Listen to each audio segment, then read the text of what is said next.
மேட்டூர் அணையில் மாசடைந்த நீரை பருகிய பறவைகள் இறந்து மிதக்கின்றன.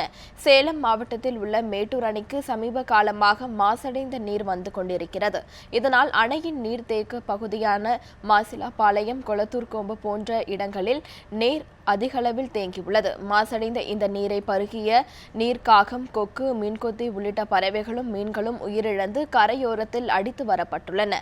மாசடைந்த நீரினால் தொற்று ஏற்படும் அபாயம் உள்ளதாகவும் இதற்கு நடவடிக்கை எடுக்க வேண்டும் என்றும் பொதுமக்கள் கோரிக்கை விடுத்துள்ளனர். மேட்டூர் டேம்லைங்க கழிவு நீர் கலந்ததால் அதில் சில மீன்கள் செத்து மிதக்கிறது. அந்த மீனை சாப்பிட பறவைகள்லாம் வந்து அந்த மீனை சாப்பிட்டு அதுவும் செத்து மிதக்குது.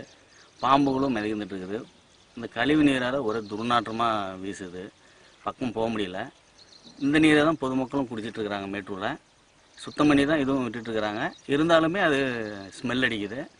இதை வந்து கொஞ்சம் பொதுப்பணித்துறை அதிகாரிகள் வந்து ஆய்வு பண்ணி நடவடிக்கை எடுத்தால் மக்களுக்கு நல்லாயிருக்கும்.